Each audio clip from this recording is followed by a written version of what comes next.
ఈరోజు మళ్ళీ పెద్ద ఆర్డర్ వచ్చింది. ఇడ్లీ ఇంకా పూరి చెప్పాడు. అందుకనేసి ఫస్ట్ అయితే ఒక వాయ ఇడ్లీ అయితే ఫస్ట్ వేసేసాము. అవి తీసేసి ఇంకో వాయి కూడా రెడీగా వేసేస్తున్నాను. ఎందుకంటే ఆయనొస్తే ఆయనకి ఎక్కువ పార్సెల్ కట్టాలి కదా! అందుకని ఒక వాయి అయితే ఇడ్లీ ఏసి పెట్టేస్తున్నానండి. తర్వాత అయితే పూరి చేసేసుకుంటాను. మా మాస్టర్ ఏస్తున్నాడు గానీ కొంచెం స్లోగా ఉంటున్నాడు. పని అలవాటు లేదు కదా! ఇడ్లీ కూడా ఫాస్ట్‌గా వేయడానికి రాదు కాబట్టి నేనేసేసుకుంటున్నాను. నేనేసేసి బాక్స్ మూత పెట్టేసిన తర్వాత పూరి ఉండలైతే చేయమని చెప్పానండి. కొన్ని పూరి ఉండలైతే చేసి ఇలాగ మెల్లగా చేస్తున్నాడు పూరి. తర్వాత అయితే నేను చేసేసుకున్నానండి పూరీలు. ఇడ్లీ ఉడికిపోయిన తర్వాత కొన్ని కొన్నయితే తీసుకొని బాక్స్‌లో వేసుకుంటున్నాము. కొద్దిగా చల్లారిన తర్వాత కట్టడానికి ఈజీగా ఉంటదనేసి. ఇంకా ఆయన పూరి పార్సెల్ చెప్పాడు కదా! ఇంక నేనే చేసేసుకుంటున్నానండి. నేనైతే ఫాస్ట్‌గా చేసేసుకుంటాను.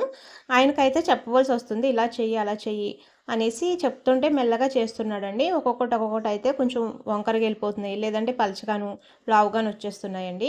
అందుకని గిరాకీ ఎక్కువున్నప్పుడు, ఇంకా పార్సెల్ ఏదైనా వచ్చినప్పుడైతే నేనే చేసేసుకుంటున్నాను. ఈరోజు వ్యాపారం అయితే చాలా బావుందండి.